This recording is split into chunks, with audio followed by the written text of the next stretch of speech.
Good afternoon, and welcome to the Johns Hopkins 30-minute COVID-19 briefing, where we provide live insights from the experts who lead our work at the Johns Hopkins Coronavirus Resource Center. For the next half hour, we'll focus on what you need to know right now about the COVID-19 pandemic and public health responses. We'll be offering these 30-minute briefings regularly on Fridays at 12 p.m.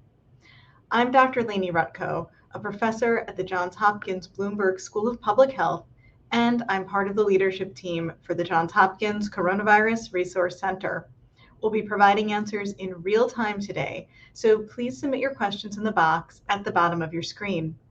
Today I'm joined by two guests. First, we'll hear from Dr. Jennifer Nuzzo, who is a senior scholar at the Johns Hopkins Center for Health Security and an associate professor at the Johns Hopkins Bloomberg School of Public Health. Jennifer will give an update about trends we're seeing in the COVID-19 data.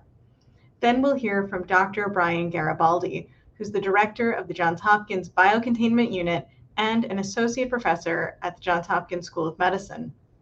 Brian will give an update about the treatment of COVID patients. For those of you who noticed that we had new intro music for this week's briefing, that is attributed to none other than our very own Dr. Brian Garibaldi. It is an original composition of his. I'm now going to turn to each of our speakers for a brief overview. Jennifer, first to you. Cases and hospitalizations continue to steadily decline in the US. We're starting to see a decline in deaths as well. And I'm beginning to hear, I'm sure you are too, people saying that we're at the end of this Delta surge. Do you think that's an accurate characterization?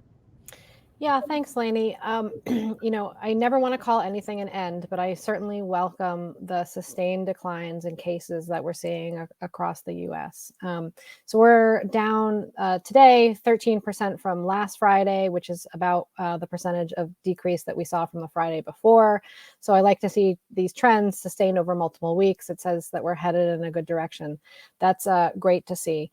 We're also seeing declines in hospitalizations, which is very much welcome. In fact, the inpatient numbers reported this week are the lowest we've seen since early August. So that is certainly quite encouraging.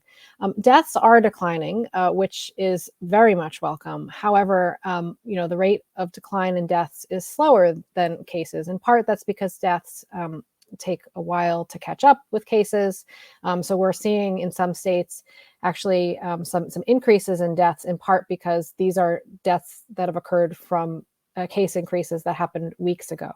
So that's going to take a longer time to come down. But also, the worry that I have is that we still need to reach people with vaccinations to make sure that if they are to contract COVID themselves, that they're not going to die. And so deaths, I think we have to treat somewhat separately from cases and make sure we're doing all that we can to prevent them from occurring at all. We certainly have the tools to be able to do that. Last time I talked on this briefing, I talked about testing, and I was very, very worried about constrained testing. I remain worried about testing constraints in the US. Our test positivity just finally dipped below 5% nationally. It had been above that for many weeks. So that's good to see. But many states are still having very, very high test positivity, which means that they're not casting a wide enough net to find infections. If they're not testing people, they're not going to be counted as cases if they are, in fact, infected. So it really is always, for me, sort of a bellwether indicator of how our response is going. And when our test positivity is too high, it just suggests that we have a lot more work to do. So I very much don't want us to get complacent, particularly when our case numbers that we're seeing nationally are still far beyond what they were at our lowest point in mid-June. So where we are right now is, the average daily case count is about 76,000, which is welcome. We were at much higher numbers a few weeks ago. But back in June, we saw about 11,000 cases being reported on average daily. So we have a long ways to go. And when I see the testing numbers still too high, that very much worries me. The other thing that I'm concerned about is that we have to kind of solidify in our minds is that there is nothing inherent about case decreases to suggest that they will continue to decrease.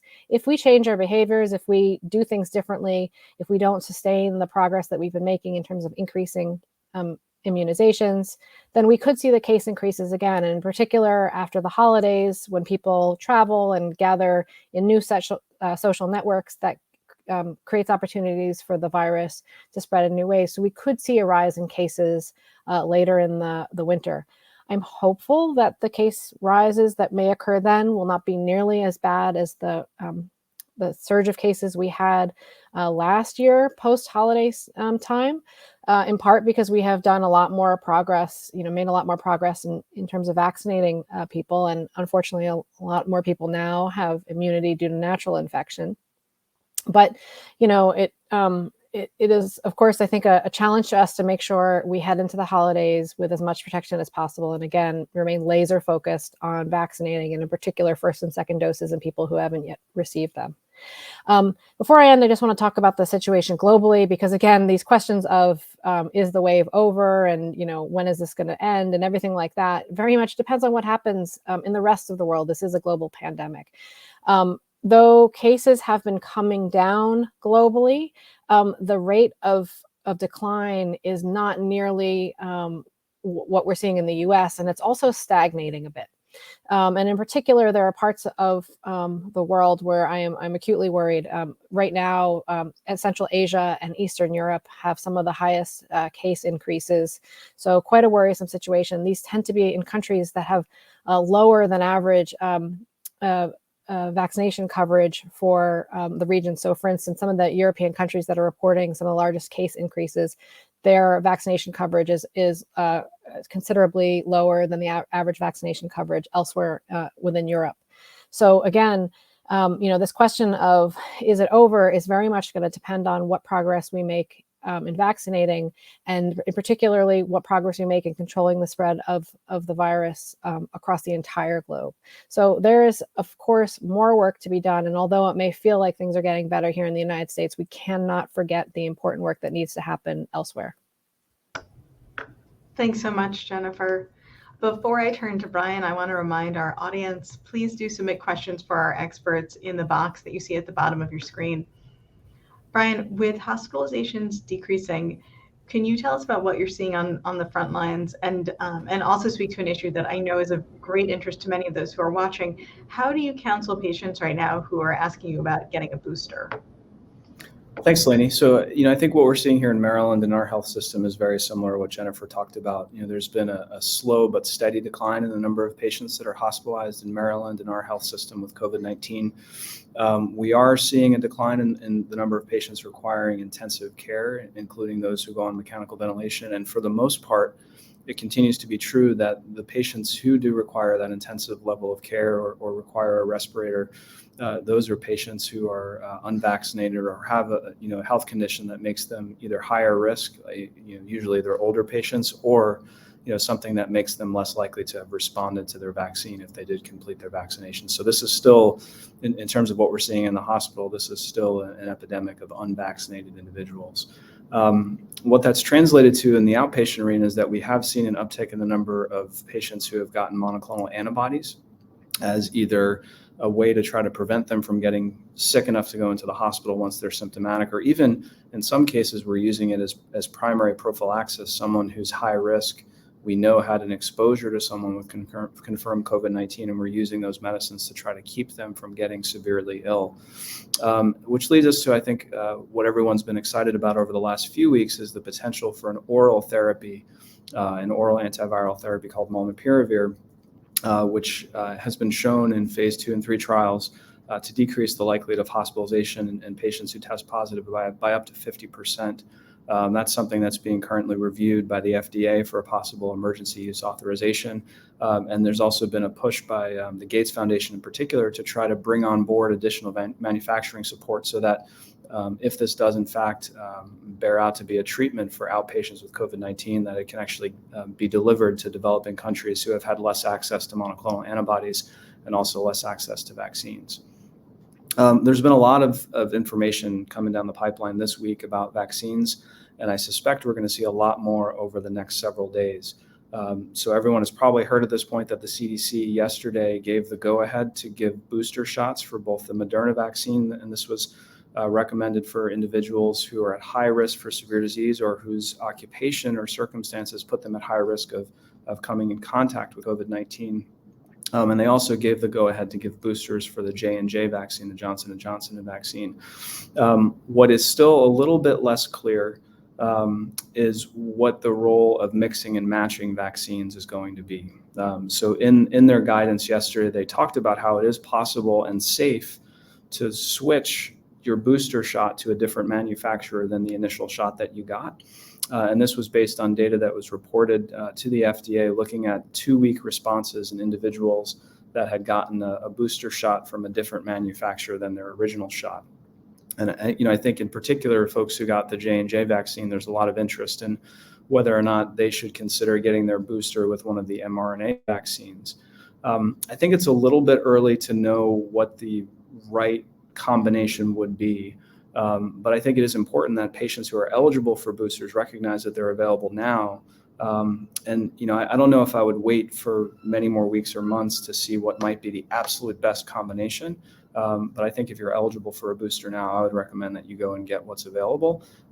Right now, I still would probably tend towards getting the same shot that you had gotten initially, unless there were significant side effects that you had that would make us wonder about, well, maybe if you had a reaction to an mRNA vaccine, maybe you should get the J&J vaccine, or if you had one of the rare side effects like perhaps a blood clot with the J&J vaccine, it probably makes sense in that case to go and get an mRNA booster. But I think the jury is still out yet on what the right combination is going to be when we start talking about mixing and maxing those vaccines. And I think the CDC is hopefully going to provide some additional guidance on that next week. Thanks so much, Brian. Before I turn to questions, I want to remind our audience that we do have a weekly newsletter that you can subscribe to. It's called The Week in COVID-19. It is a great way to get the latest analysis about the virus itself, variants, and other critical trends from our experts delivered to your inbox every Monday. And now I'm going to shift over to the questions that are coming in. Brian, question for you about older adults who are fully vaccinated. How would you advise them if they want to get together with their friends who are not vaccinated or not fully vaccinated? Yeah, this is a difficult issue, right? I think it obviously depends on the context, your own individual health circumstances. Just being older, while it is a risk factor for severe disease from COVID, getting vaccinated certainly decreases that risk substantially. But if you have other comorbidities or other health conditions in addition to being older, I think those risks do go up even if you are vaccinated. I think it also depends on who your friends are, what their behaviors are, what their exposure risks are. There may be reasons that they're not vaccinated, but they may still be careful about their potential exposures in public. So this is a really tough situation, and unfortunately one of those questions that I think everyone needs to deal with individually. But I would advise being careful, trying to limit indoor close contact with lots of unvaccinated individuals, because the risk of a breakthrough infection if you're older and particularly have comorbidities is there, although the vaccines do provide substantial protection, right? They do protect you, and I think in the right circumstance you can have those gatherings, but I'd be wary of gathering with too many unvaccinated individuals right now. Cases are coming down, but there's still widespread community transmission right now. Thanks, Brian. Another question for you, and this concerns mental health conditions. Are there particular mental health conditions for which individuals should not be getting a COVID vaccine or booster, or should be pausing and connecting with their provider first? Well, I think this again is context dependent. We always want to make sure we understand what the potential for side effects could be, particularly interactions with medications. There was some I think concern early on whether or not, for example, this is not a mental health condition per se, but individuals who are on anti-epileptic medications or have seizure disorders, by and large, those medicines are safe with COVID vaccines.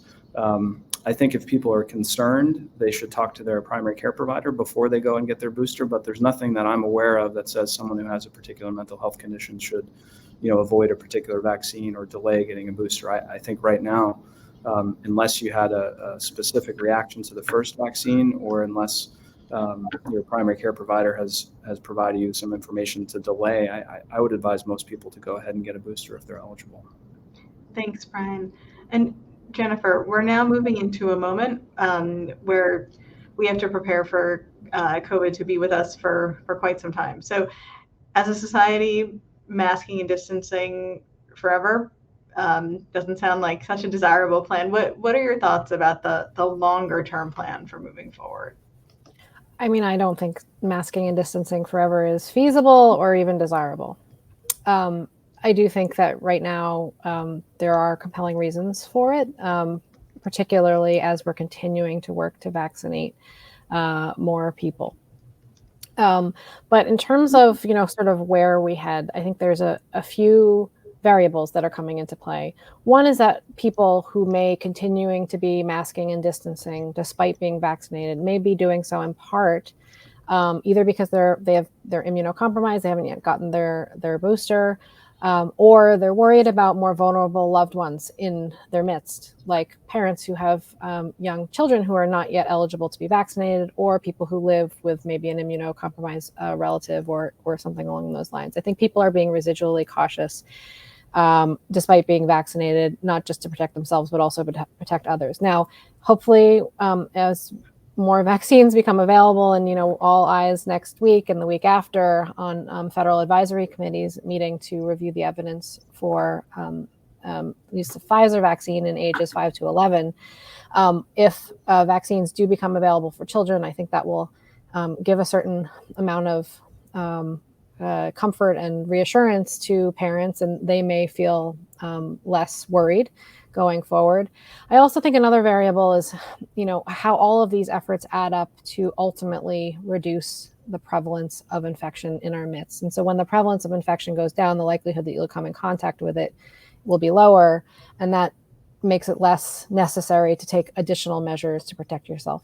But I always think that there's going to be some level of personal risk tolerance, and people's circumstances are individual. I often hear Brian talk about how he is very worried about and appropriately worried about becoming infected because of the role he plays in the health system in terms of seeing patients. And he, takes appropriate precautions when he is out so that he doesn't get sick and is not able to show up to work. And that is different than someone like me who works largely, not with patients and doesn't have the same, exposure or isn't around vulnerable people as much. So I think people will continue to take their own measures to protect themselves going forward.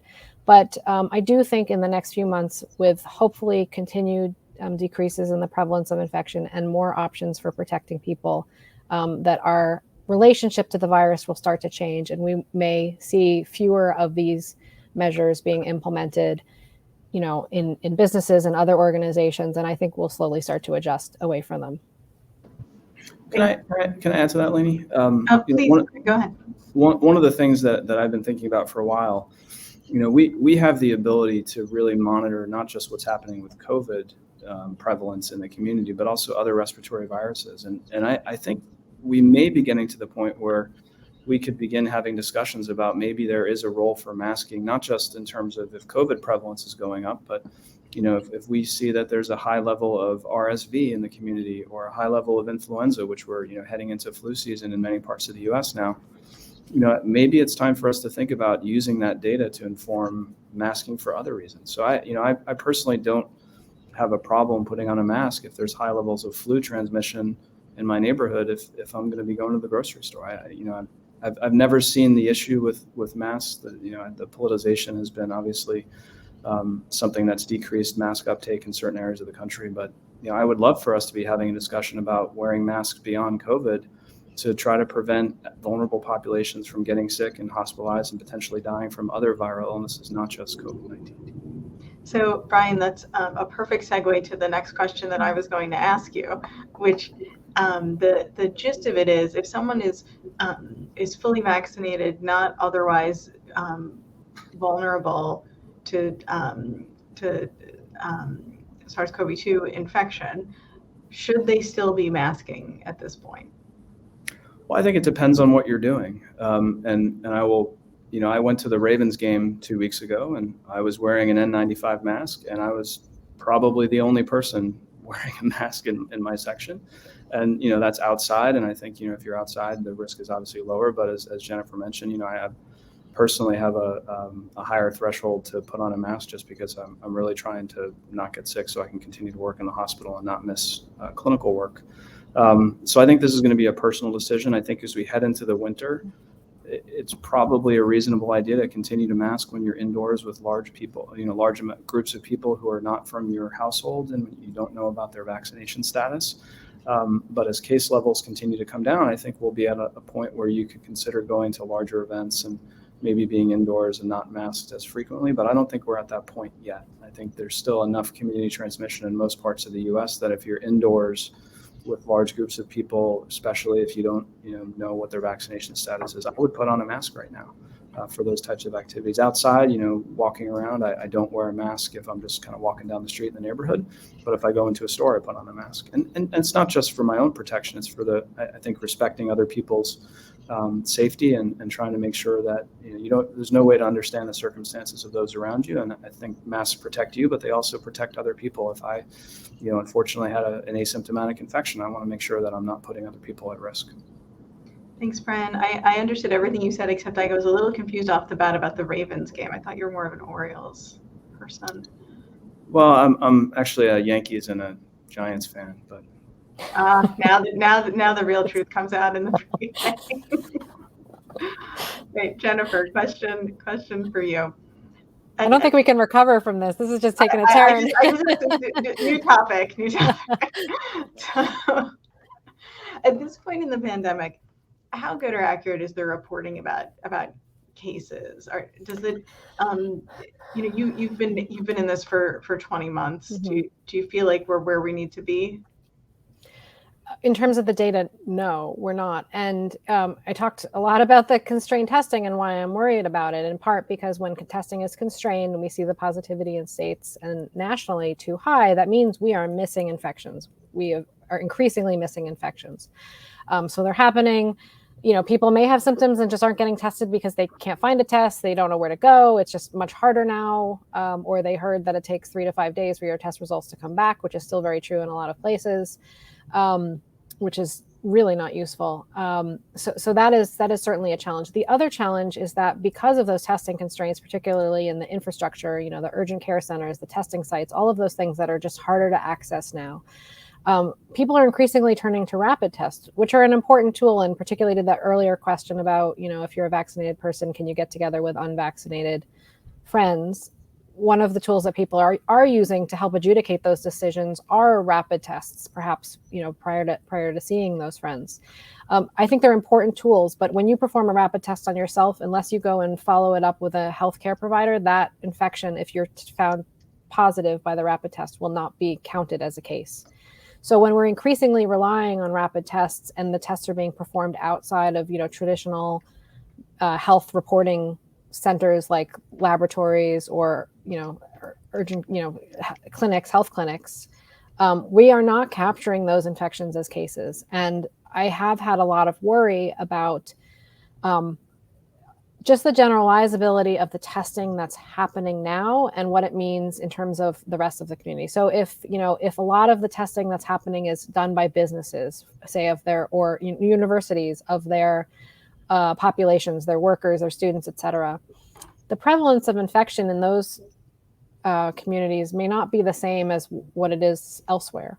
And so if that's the bulk of the data that we're getting and we're not getting the data from the other communities, we could have a misunderstanding of what's happening. Now, I don't think it's significant enough to say, it's fundamentally different than what we're seeing now, but I do worry that it limits our ability to spot emerging problems as quickly as we need to. I think eventually things can get bad enough that all systems will signal it. But I really wish this far along in the epidemic, we didn't have to wait for that level of fire to rage before we notice. Thanks so much, Jennifer. Brian, question for you about children who are under 12, so the population that's not yet eligible for vaccination. What's the reason that that parents, including myself and Jennifer, should be anxious to see the 5 to 11 age group getting vaccinated? Are they not otherwise protected? Some people say kids don't really get that sick anyway. Can you speak to that concern? Yeah, so it has held up so far that when children do get sick with with SARS-CoV-2 or they develop symptomatic COVID-19, they tend not to get as severely ill as adults. But as we've had increasing numbers of children becoming infected, even if only a small percentage of those kids who get infected develop severe disease, we have seen the number of kids being hospitalized rise. And this is a preventable disease now, and in those who are eligible for a vaccine. And so I think everyone would be very anxious to minimize that risk to healthy children to becoming severely ill and perhaps even dying from COVID-19. What we have seen is that as a percentage of the kids who get hospitalized, the number who have required ICU level care has not risen. So the reason we're seeing more kids getting into ICUs and some health systems having to transfer kids to other states in some cases is really a function of how many kids are becoming ill, not that kids are becoming sicker than they were at other parts of the pandemic. What we've also seen, and I know this gets back to sort of the politicization of masks, there's very clear data that the rate of infection or the rate of spread of COVID is much higher in school systems that do not require masks among unvaccinated children. So I think until we have enough kids being vaccinated, I think mask mandates in the unvaccinated population of schools is really helpful. And even in the eligible kids 12 to 16, the vaccination uptake has not been what we had hoped for, right? It's still less than 50% of those eligible in that 12 to 16 age group have gotten vaccinated. And so while I think vaccines are going to be a really helpful tool, I worry that we're not going to see widespread uptake initially, and we're still going to need to rely on other mitigation measures like masking and social distancing in schools to try to limit the number of kids who do get sick. And again, the reason to do that is to limit that small percentage of kids who get severely ill. But it also probably is true that those kids could transmit to older adults at home or other immunocompromised or at-risk people. So for many reasons, I think vaccines are going to be helpful in that age group, but other mitigation strategies are going to be necessary for the immediate future. Thanks, Brian. And with this next question, I'm going to give you the last word for today. So within your patient population, have you seen any serious or severe reactions to a COVID booster? Yeah, so we have seen individuals get side effects from the boosters very similar to the initial either first or second dose. I have not personally seen anyone get hospitalized with a severe reaction to the boosters, but I think these are reactogenic vaccines. People can expect that they might have soreness at the shot site. It's possible they might develop a fever or fatigue, but I don't think we've seen any signal that should be out of proportion to what they experienced with their prior shots of their vaccines. Thanks so much, Brian. And with that, I'm going to wrap up. I'd like to thank Jennifer Nuzzo and Brian Garibaldi for joining me today. Give a big thank you to everyone who joined us, and especially to those who submitted questions for our experts to answer. This briefing will be archived and available on coronavirus.jhu.edu. As a reminder, we offer these 30-minute briefings regularly on Fridays at 12 p.m. We'll be back next Friday, October 29th at noon. I look forward to seeing you next week. And until then, thanks and stay safe.